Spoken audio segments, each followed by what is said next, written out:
오늘의 말씀은 계시록 22장 17절 말씀을 가지고 나누는 시간이 되었으면 합니다.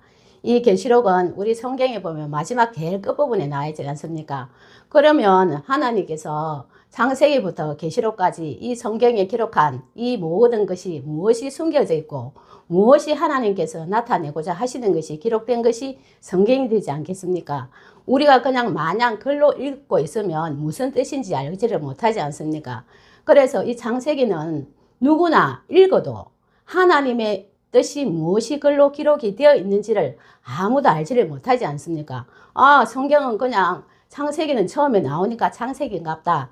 그러나 하나님께서 이 예언의 글이 기록된 모든 것이 함축이 되어 있는 곳이 창세기라고 보면 됩니다. 왜 그러냐 보니까 창세기는 하나님께서 앞으로 이 마지막 시대까지 어떻게 이루어 가시고 어떻게 하실 모든 것을 한마디로 말하면 진짜 엑기스라는 그 창세기라고 생각하면 쉽겠습니다.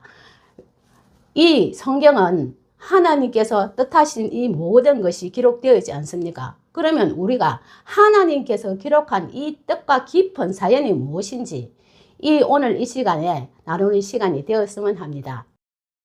이 창세기를 기록할 때 하나님께서는 누구를 택했습니까? 모세를 택하지 않았습니까?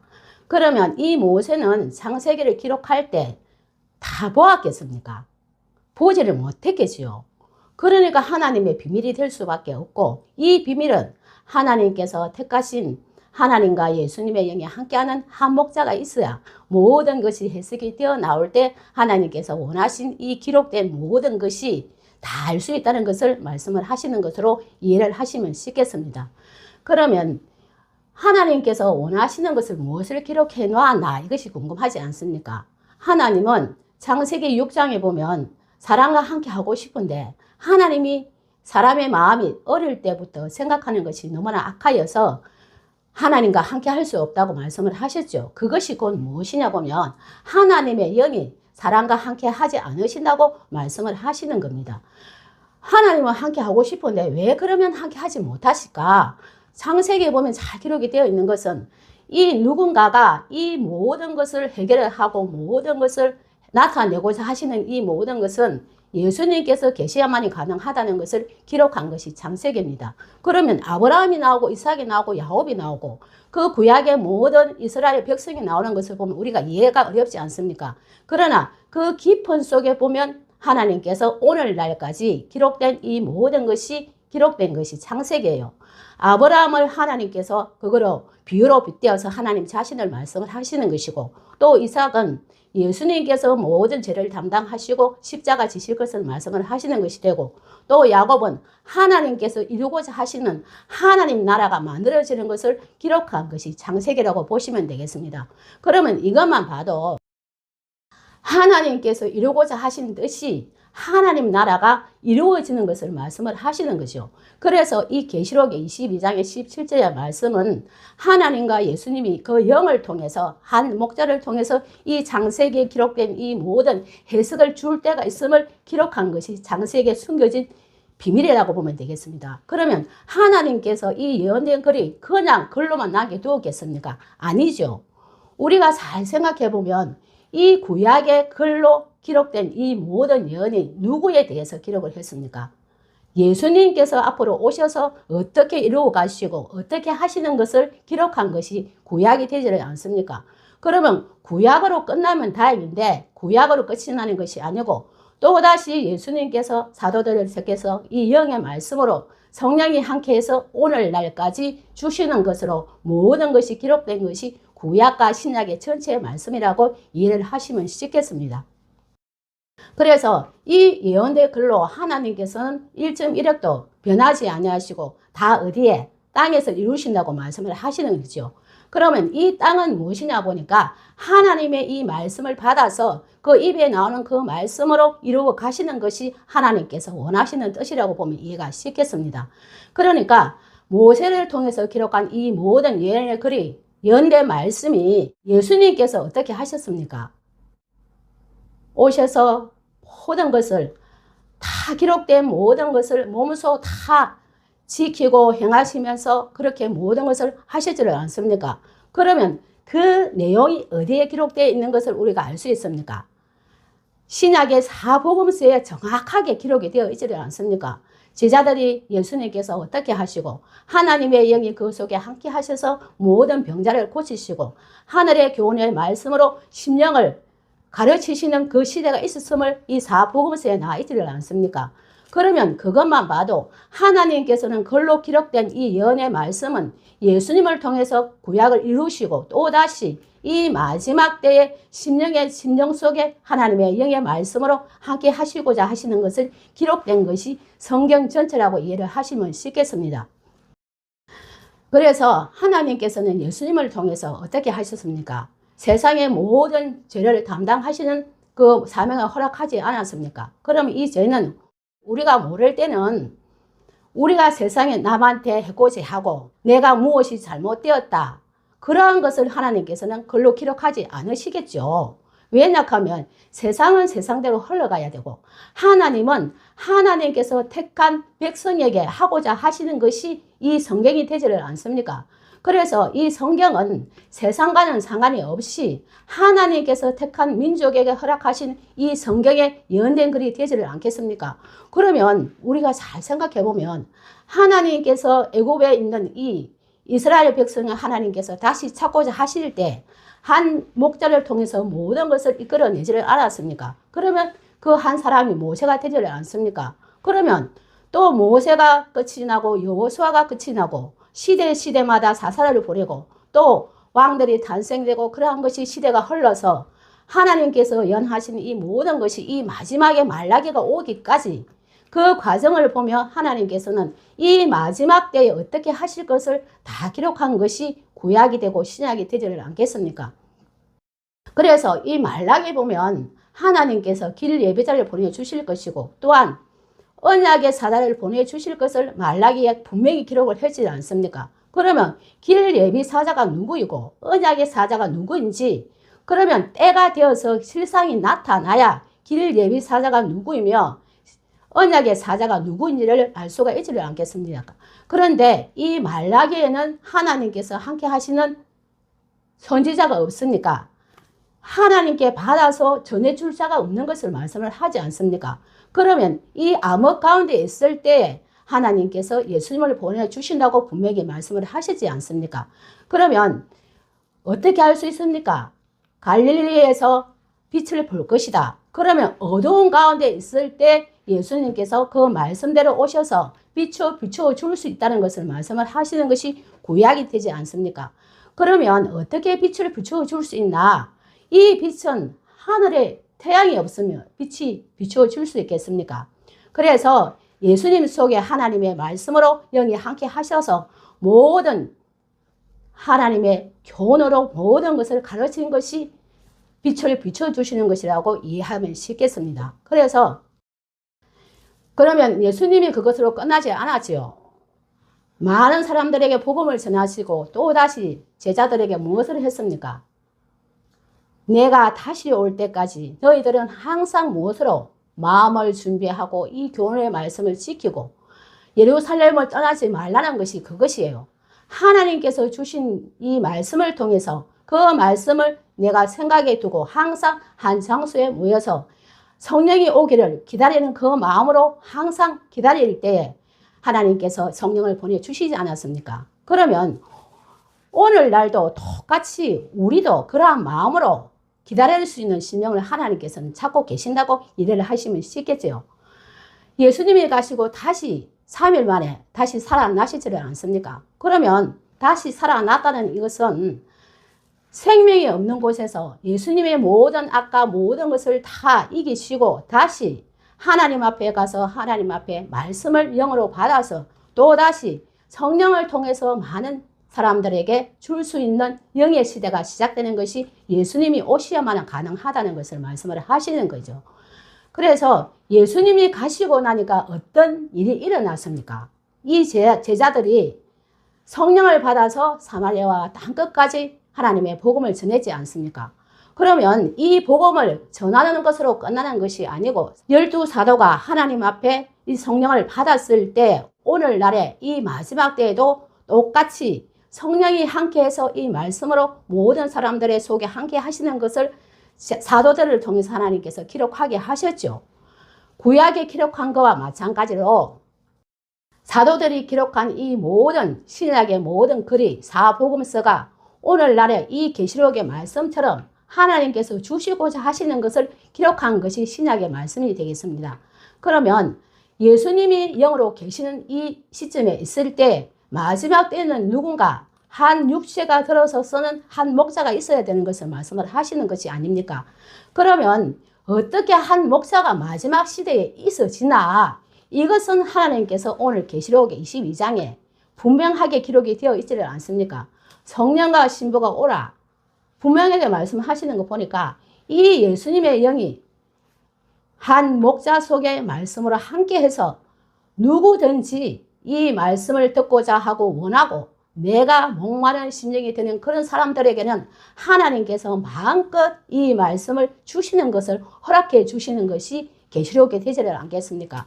그러면 오늘은 이 말씀이 17절이지만 1절에서 보면 사도 요한한테 보여주신 것이 수정같이 맑은 생명수의 강을 내게 보여주신다고 분명히 기록이 되어 있습니다. 처음 시작할 때.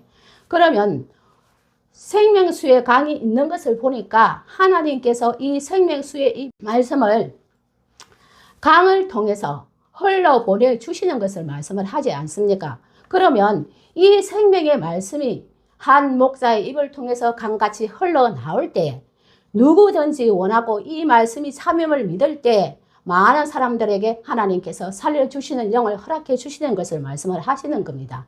그래서 이 마지막 때가 어떻게 이루어지나 보니까 예수님께서 가시고 다시 오시는 이 마지막 시대는 우리가 무엇으로 하나님과 같이 할 수 있나 보니까 구약에서나 다 보면 직접 귀로 들어서 말씀을 내가 이해하고 심령으로 깨달을 수 없는 시대였지만 예수님께서 오시고부터는 어떻습니까? 잘 듣는 자가 되어지면 내 것을 빼고 또 내 심령이 깨끗해질 때 하나님께서 영을 주어서 하나님과 함께 할 수 있는 영생의 말씀을 허락해 주시는 것을 말씀을 하지 않습니까? 그러면 예수님이 가실 때 성소의 휘장이 갈라졌죠. 그러면 물과 피가 나누어졌는 것을 기록한 것을 보니까 우리가 죽으면 어떻습니까? 옆구리에 창을 찔러도 물과 피가 나누어지지 않습니다. 그런데 그렇게 보니까 무엇입니까? 영적을 두고 말씀을 하시는 거죠. 이 영은 우리의 생각과 마음에 하나님이 주시는 이 교훈의 말씀을 통해서 내가 내 자신의 육체의 것을 씻고 심령이 깨끗한 것을 하늘의 교훈의 말씀으로 심령이 씻을 수 있다는 것을 말씀을 하시는 거죠. 그리 했을 때 하나님께서 영의 말씀으로 우리와 함께 하시는 것을 말씀을 하시는 겁니다. 그러면 아무나 지금의 시대는 어떻습니까? 우리는 하나님과 같이 할 수 있다는 것을 말씀하시는 것이 이 계시록에 분명히 기록되어 있는 것을 분명히 기록되어 있습니다. 그래서 우리가 계시록 1장 1절에 보면 하나님께서 주신 것을 예수님이 받아서 또한 사도 요한을 통해서 또 종들에게 주신다고 분명히 기록되어 있지 않습니까? 그러면 이것만 봐도 시대마다 모세를 통해서 하나님께서 백성을 이끌어내셨고 또 예수님을 통해서 어떻습니까? 또다시 하나님의 백성이 어두운 가운데서 나왔고 또 마지막 때도 이러한 이 말씀을 받기까지는 어떠한 과정이 있었는 것을 우리가 한번 생각해 봐야 되지 않겠습니까? 사도들이 다 끝이 나고 사도 바울도 이 복음이 이방인에게 전해졌을 때 그것으로 끝이 나는 것이 아니고 그 복음이 다시 어떻습니까? 선교사를 통하고 또 앞서가신 많은 목사님이 계시지 않습니까? 그러한 과정 속에 있었던 것을 보니까 그래도 이 말씀에 기록된 것이 영을 통해서 흘러왔기 때문에 우리가 지금 이 말씀을 듣고 우리가 이해할 수 있는 시대가 되어지지 않습니까? 그러면 이러한 과정이 있었는 것을 보니까 하나님께서는 이 마지막 때까지도 우리를 심령에서 다시 어떻습니까? 이 말씀을 이해하고 깨달아서 하나님과 함께 하시고자 하시는 그 기록된 말씀이 되지를 않겠습니까? 그래서 오늘 이렇게 보면 아무나 그러면 이 말씀을 받아서 주의를 못하겠죠. 예수님께서도 어땠습니까? 자기의 모든 것을 하나님께서 주신 것으로 지키고 또 행하고 많은 사람들을 하나님 앞으로 말씀으로 가르쳤듯이 그러면 하나님 말씀을 가르치기 위해서는 자신의 육체가 없어야 되는 것을 말씀을 하시는 거죠. 그러면 예수님만 그렇게 했습니까? 아니죠. 사도들도 똑같이 그렇게 했습니다. 예수님을 따라다니는 이 3년 동안에 자기의 모든 육체와 가족과 모든 것을 버리고 또다시 예수님께서 지시하시는 그 모든 말씀을 예루살렘을 떠나지 아니하고 주시는 그 계명을 지켰을 때 하나님께서 이 영을 주셔서 하나님의 복음을 전할 수 있도록 허락해 주지 않았습니까? 그러한 희생이 있었기에 오늘날도 이 흘러온 이 모든 과정은 하나님께서 다 하셨다는 것을 한번 기억하면 더 쉽겠죠. 이 말씀이 흘러오게 하시는 것도 많은 영이 있어야 되는 것을 말씀을 하시고, 인간이 아무리 이 말씀을 전한다 한다 해도 인간의 육체가 있으면 하나님의 이 말씀을 알릴 수가 없다는 것을 말씀을 하시는 거죠. 그래서 인간은 이 말씀을 줄 수도 없고 사람의 심령을 변화시킬 수도 없으며 하나님의 이 깨끗한 말씀은 심령에 들어오면 주시질 않으니까 항상 자기를 비우고 모든 사람들에게 생명을 주기 위해서는 자기가 희생이 되어야 되고 모든 것을 다 끊고 해야 되는 것을 알기에 이 마지막 시대에도 이 한 목자도 예수님께서 주시는 이 교훈의 말씀을 통해서 자기의 육체와 모든 것을 심령에서 다 비우고 하늘에 주시는 교훈과 생명의 말씀을 통해서 모든 것을 하시는 것이 이 마지막 시대 계시록을 두고 말씀을 하지 않습니까? 그것은 우리가 지금 세상에 보면 어떻습니까? 태양이 있지 않습니까? 비가 올 때 우리가 태양이 있다고 생각합니까? 없다고 생각합니까? 우리가 생각지 않을 때는 어떻습니까? 가르침을 받지 못할 때는 해가 없다고 생각합니다. 안 보이니까요. 그렇지만 자연의 이치를 보자면 태양이 있으니까 어떻습니까? 비도 올 수도 있고 하늘에 공기도 있을 수가 있고 바람도 불 수가 있고 그러니까 어떻습니까? 이 만물의 모든 것이 숨을 쉬고 생명을 얻고 살아가지 않습니까? 커갈 수도 있고 내가 움직일 수도 있고 모든 것을 할 수 있듯이 이것을 빗대어서 하나님께서는 오늘날 하나님께서 직접 주시는 이 생명을 예수님이 받아서 한 목자의 입을 통해서 하늘의 비와 공기를 주시는 것을 말씀을 하시는 거예요. 그러면 내가 숨을 쉬지 못하고 내가 심령이 목마르고 내가 항상 원하는 것이 있어도 하나님께서 주시지 아니하시면 우리는 살아갈 수가 없지를 않습니까?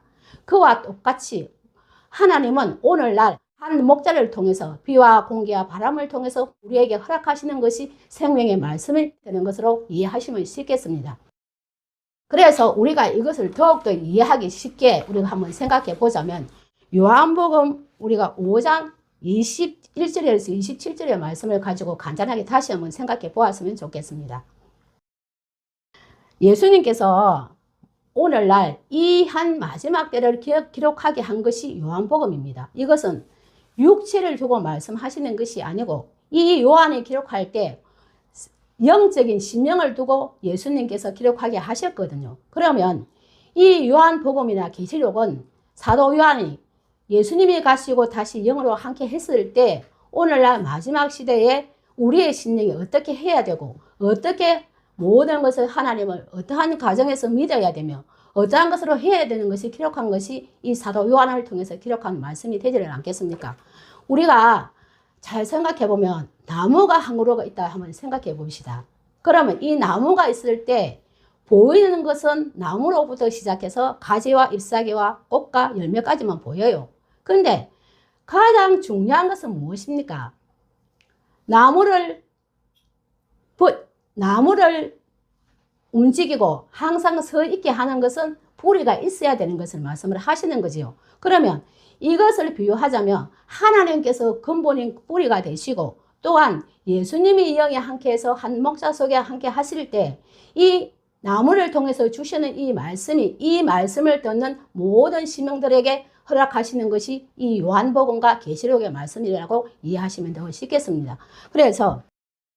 그러면 이렇게 왜 말씀을 하실까? 하나님을 알지 못하는 우리의 심령이 죽어있는 심령이 어두웠던 심령을 하나님께서는 다시 생명의 말씀으로 다시 살아나게 하기 위해서 그렇게 기록한 것이 이 말씀이라고 보면 이해가 쉽겠죠. 그래서 이 말씀이 보니까 아버지께서 죽은 자들을 일으켜 살리신 같이 아들도 자기가 원하는 자를 살리신다고 말씀을 하지 않습니까? 그러면 이 어두운 곳에 있으면 우리가 살아갈 수가 있습니까? 빛이 없으면 우리는 더듬거리고 무엇을 어디로 가야 되며 내가 무엇을 해야 되며 하는 것을 전혀 알 수가 없지를 않습니까? 우리가 세상에 있지만 봐도 그렇지 않습니까? 빛이 없고 어두운 캄캄함만 있으면 어디로 그 길을 내가 걸어가야 되고 무엇을 해야 되는 것을 알지를 못합니다. 그와 똑같이 오늘날 우리의 심령도 하나님께서 이것을 빗대어서 말씀하시는 것은 하나님의 생명의 말씀이 없으면 우리는 눈이 어두워지고 모든 것을 할 수 없다는 것을 말씀을 하시는 거죠. 이 만물의 모든 것이 하나님의 모든 것을 통해서 움직이고 모든 것을 하듯이 오늘날 우리의 심령도 똑같다는 것을 말씀을 하시는 거예요. 하나님이 계시는 이곳에 있어야 우리가 눈도 뜨고 모든 것을 내가 먹고 내가 마음껏 내가 할 수 있다는 것을 말씀을 하시는 거죠. 그러면 누구든지 이 말씀이 허락된 곳에 있는 사람들에게는 하나님께서 마음껏 이 생명수의 말씀을 한 목자를 통해서 주시는 것을 말씀을 하시는 거죠. 그러면 이 말씀을 내가 귀로 잘 담아 듣고 내가 생각에 두어지면 이 생명의 말씀은 살리는 영의 말씀이 되어서 우리와 함께 하시는 것을 누구를 통해서 할 수 있다는 것을 알 수가 있겠습니까? 한 목자의 입을 통해서 예수님의 영이 함께 하니까 생명이 되어서 우리와 함께 할 수 있다는 것을 말씀을 하시는 거죠. 그러면 내 속에서 하나님을 알지 못하는 이 생명이 없을 때 예수님께서 오셔서 모든 심령을 다시 거듭나게 해서 하나님 앞으로 모든 것을 인도하셨듯이 이 마지막 때도 예수님의 영이 함께 하시는 한 목자를 통해서 주시는 그 말씀이 생명 자체가 되기 때문에 우리가 어두운 가운데 말씀을 깨닫지 못하는 심령이 되었던 것도 다시 살릴 수 있는 생명의 말씀이 되는 것을 말씀을 하시는 거죠. 그래서 이 말씀은 내가 기초가 없고 빼다가 없지만 그러나 이 말씀을 들으면 하나님의 기초가 세워지는 심령이 세워질 것이고 또 잘 듣고 새기고 생각할 때 하나님 원하시는 이 모든 성경 속에 기록된 이 모든 흐름과 모든 것을 하나님께서 알게 해주시는 것을 말씀을 하시는 거죠. 그러면 우리가 어떻습니까? 뼈만 있으면 우리가 살아갈 수가 없습니다. 맞죠? 삐쩍 말라가지고 있으면 힘을 쓰겠습니까? 그러니까 하나님께서는 이 교훈의 말씀으로 심령이 다져지고 기초가 세워지면 성령이 함께해서 하나님과 마음껏 움직이고 마음껏 하나님의 일을 할 수 있는 일꾼이 되게 하시는 것이 이 생명의 말씀을 두고 말씀을 하시는 거예요. 그러면 이것은 아무나 할 수가 없지를 않습니까? 예수님을 통해서 하나님께서 모든 사람들에게 살리는 말씀을 주셨던 것과 마찬가지로 오늘날 이 마지막 때도 하나님께서 한 목자를 통해서 주시는 이 말씀이 있는 곳에 있어야 누구든지 살 수 있는 생명의 말씀이 됐다는 것을 항상 기억하시는 것으로 생각하면 더 쉽지를 않겠습니까? 그래서 아버지께서는 아무도 심판하지 않으신대요. 그러면 우리는 심판을 할 때 무엇이라고 생각합니까? 아, 멸망하고 내가 두드려 맞고 내가 뭐 잘못하면 뭐라 하는갑다. 근데 알고 보니까 우리가 하나님의 말씀을 알지 못해서 그랬습니다. 그래서 하나님과 예수님의 영을 통해서 주시는 이 한 목자는 그것이 아니고 우리의 생각과 잘못된 이 모든 것을 바로 가르쳐 주는 것을 말씀하시는 것이 심판이 되지는 않겠습니다. 그래서 그것을 우리가 보면 왜 이 한 목자가 그렇게 하고 있나? 심령을 두고 말씀하시는 것은 하나님과 예수님의 영이 함께 하지 아니하시면 이 심령이 다시 파괴되고 뽑아지고 그러한 역사가 있을 수 없다는 것으로 우리가 이해하면 쉽겠죠. 그래서 예레미야의 말씀에 그렇게 나와 있지 않습니까? 1장 10절에 뽑고 파괴하고 넘어뜨리고 심판을 하시는 목적이 알고 보니까 하나님께서 신생명을 우리 속에 심게 하시고자 하시는 것이 기록된 것이 이 성경에 기록된 모든 글이 되겠습니다. 그러면 하나님께서는 심판하지 않으신다고 말씀을 하시죠. 그러면 하나님께서는 그냥 계시겠습니까? 그것은 아니죠. 우리가 무엇을 하고 무엇을 생각하며 자기만을 생각하는지 아니면 이 말씀을 들을 때 하나님의 원하시는 것으로 그 마음을 바꾸어서 하는지 그러면 그러한 것을 하나님께서는 다 지켜보고 계시니까 어떻게 되겠습니까? 자기의 심령을 잘 다스리는 그러한 사람들에게는 하나님께서 영을 함께해서 생명이 다시 생명의 말씀으로 거듭나게 하니까 영원한 생명의 말씀으로 하나님과 함께 하시는 것을 말씀을 하시는 것입니다. 하시는 거죠. 그래서 이 넘어뜨리고 뽑고 파괴하고 이것이 끝이 나는 그 자체가 하나님께서는 그 사람한테 심판이 되지 않는 것으로 말씀을 합니다. 왜냐하면 자기가 모든 것을 선하게 구별되어지고 하나님 앞에 이 말씀의 기준에서 모든 것이 되어지니까 세상의 모든 것이 끝이 나지 않았습니까? 영이 함께 하면 그래서 하나님께서 원하시는 것은 이 세상의 모든 내 속에 있는 잘못된 것을 가르침을 받아서 이것이 뽑혀 나가게 되면 심령이 깨끗하게 되니까 하나님께서 씨를 심지 않겠습니까? 그러면 씨가 심겨지니까 하나님께서 함께 하시는 생명의 말씀이 됨을 말씀을 하시는 거예요. 그래서 이 아들이 심판하는 것은 알고 보니까 오늘날 우리한테 하나님 앞으로 바로 갈 수 있도록 가르침을 주시는 것으로 이해하면 더 쉽지 않겠습니까? 그래서 그러면 예수님께서 오셨을 때 많은 사람들이 우리가 또 어떻게 했는 것을 한번 잘 생각해 봐야 되는 시점이 되었습니다.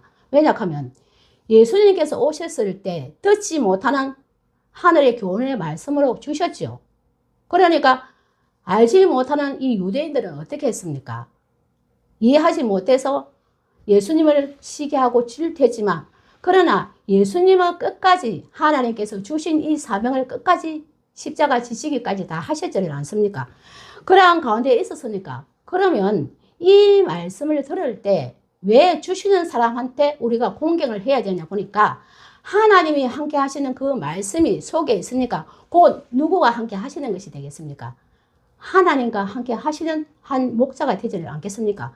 그것이 보이는 육체 속에서 하나님께서 역사하시는 것을 믿는 믿음이 있으면 우리는 공경한다 하면 내가 수고하십니다 말로 그렇습니까? 이렇게 하는 것이 우리는 공경으로 알고 있지 않습니까? 세상적으로 볼 때. 그러나 하나님께서는 그것을 말씀하시는 것이 아닙니다. 왜냐하면 이 공경은 하나님의 말씀을 주는 한 목자한테 하나님께서 주시는 것으로 내가 믿고 또 그것을 내가 믿고 순종해서 지키는 것을 말씀을 하시는 거죠. 그렇게 해야 하나님을 공경하는 것이 되는 것이고 이 말씀을 주시는 한 목자를 공경하는 것을 되는 것을 말씀을 하시는 겁니다. 그래서 그를 할 때 하나님께서 이것을 보시는 것은 겉으로 목자를 섬기는지 하나님을 공경하는지 누구가 보겠습니까? 많은 영을 통해서 하나님께서는 그것을 다 알고 계시지 않겠습니까? 그러면 우리가 항상 누구한테 하나님 보시기에 내가 생각과 마음이 어떠하며 이 한 목자를 보내주실 때 내가 어떠한 마음으로 이 말씀을 믿고 따라가야 되는 그 마음으로 하라는 것을 말씀하시는 것이 이 요한복음의 5장의 말씀이에요. 그래서 그러면 이 아들한테 왜 그러면 공경하라고 이렇게 말씀하실까? 그러면 이것을 또 한번 알아봐야 되겠죠. 그러면 24절에 보니까 내 말을 듣고 또 나를 보내신 자를 믿는 자에게는 무엇을 주신대요? 영생을 주신다고 분명히 말씀이 나와 있습니다. 그러면 내 말을 듣고 이렇게 하는 것을 보니까 하나님의 말씀을 두고 말씀을 하시는 겁니다. 그러면 보이는 육체 속에 나오는 보좌의 말씀이 입으로 나올 때에 그 말씀을 두고 말씀을 하시는 것이 말씀이죠. 그러면 그 말씀을 내가 인정하고 따라갈 때 하나님께서 주시는 것이 이 영생을 허락해 주시는 것을 말씀을 합니다. 그러면 우리가 육체로 죽고 내가 영원히 산다는 그런 육체를 두고 말씀하시는 것은 아닙니다. 그러니까 이 성경은 하나님께서 이 말씀이 내가 심정에 모시고 항상 하나님을 믿고 따라 끝까지 믿고 가냐? 그렇지 아니하면 내가 생명이 없어서 또 다시 넘어지고 또 다시 죽고 하는 그런 이 두 가지 것을 기록한 것이 이 성경입니다. 그래서 말씀을 믿고 따라가면 우리가 어떻게 되겠습니까? 영원한 생명을 하나님께서 주시는 것을 말씀을 하시는 겁니다. 그래서 그렇게 되기 위해서는 우리가 어떻게 하냐고 보니까 하나님께서는 이 영을 통해서 죽은 자도 살릴 수 있는 것을 허락해 주시는 것이 이 생명의 말씀을 두고 말씀을 하시는 거죠. 왜 그러냐 보니까 한 목자 속에 누구와 함께 하니까 하나님과 예수님의 영의 말씀이 그 속에 있어서 그 말씀 속에 모든 생명을 주시는 분이시기 때문에 하나님께서는 그 말씀의 길로 잘 오라고 말씀을 하시는 거죠. 그래서 하나님은 이 모든 말씀하시는 이 모든 것은 참이고 진실이다. 그러면 참이고 진실이 되어질 때 예수님께서도 그 말씀대로 모든 것을 하시지 않습니까? 그러면 하나님께서 주시는 이 말씀 자체가 참이고 진실된 말씀이니까 누구를 알게 하겠습니까? 이 한 목자는 하나님을 알게 하게 되겠죠. 교훈과 이 모든 계신 비유 속에서 오늘날 이 계신 비유 속에서 이 마지막 때 심령 속에 보이지 않게 모든 것을 할 수 있도록 영을 통해서 주시는 것을 말씀을 합니다. 그러면 우리가 이것을 잘 이해하자고 보면 하늘의 비와 이 모든 공기와 모든 것이 내려올 때 땅의 모든 것이 스며들고 또 바람이 불어질 때 모든 것이 깨끗한 것이 정화가 되고 모든 것이 움직임 속에서 모든 자연이 흘러가게 되고 커가게 되고 모든 것이 열매가 맺어지고 모든 것을 하지 않습니까?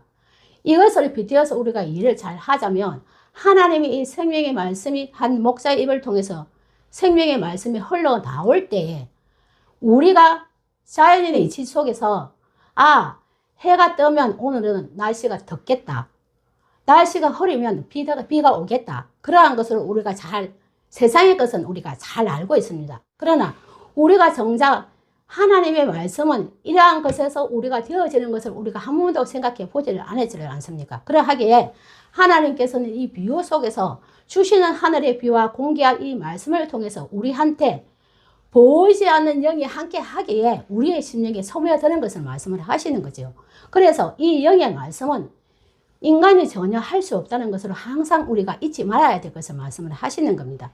그래서 아버지께서는 생명을 가지고 계시죠. 그러면 하나님 자체의 근본인 근원을 두고 말씀을 하시는 거죠. 그러면 예수님도 또한 속에 무엇이 있습니까? 생명을 가지고 계시겠죠. 그러면 이 생명을 누구한테 주어서 한 목사한테 주어서 그 속에 생명이 있게 하셨으니까 이 말씀 자체가 생명이 되어서 입으로 모든 것을 가르칠 수 있는 것을 말씀을 하시는 것이 아닙니까? 그래서 하나님께서는 예수님한테 모든 심판의 권세를 주셨듯이 이 마지막 시대도 계시록의 이 말씀처럼 이 생명수의 이 강이 흘러나오는 것은 곧 바로 가르치고 우리의 심령이 다시 거듭나게 하고 깨끗한 심령이 되어서 하나님께서 하시고자 하시는 것이 이 성경의 66권의 창세기부터 계시록까지의 모든 것이 하나님께서 기록한 글이 되지를 않겠습니까? 그래서 우리가 듣고 끝나는 것이 아니고 하나님께서 이루고자 하시는 것은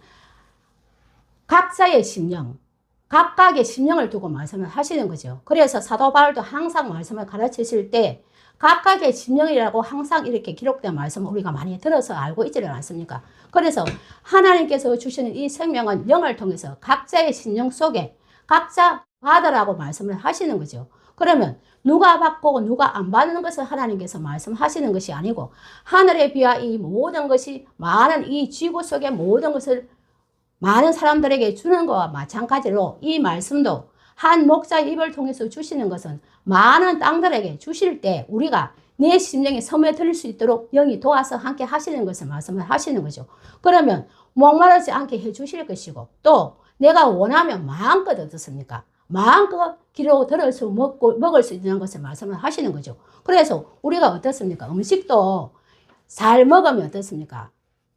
꼭꼭 씹어 먹으면 내가 커갈 수도 있고 내가 살도 찌고 마음껏 움직일 수 있지 않습니까? 그 이치와 마찬가지로 우리의 심령인 영도 기로 들어서 잘 내가 담아서 내가 그것을 소중히 여기는 깨끗한 말씀을 내가 믿는 자에게는 하나님께서 끝까지 영원한 말씀이 되어서 함께 하시는 것이 오늘의 말씀이 되겠습니다. 그래서 오늘의 말씀은 많은 것으로 우리가 기억할 것이 아니고 이 말씀이 흘러오기까지 하나님께서 어떻게 기록해 놓으셨고 예수님께서 어떠한 과정에서 모든 것을 십자가 지시고 그 희생이 있는 가운데서 사도들의 이 모든 것을 기록한 가운데서 이 말씀을 여기까지 흘러오게 하셨고 그것도 하나님께서 하시는 모든 역사이기 때문에 우리가 이 말씀을 듣고 있지 않습니까? 그러한 것을 우리가 한번 기억을 해서 모든 말씀을 우리가 다시 한번 하나님 앞으로 돌아갈 수 있는 계기가 되는 시간이 되었으면 좋겠습니다. 그래서 오늘의 말씀은 이것으로 마치겠습니다.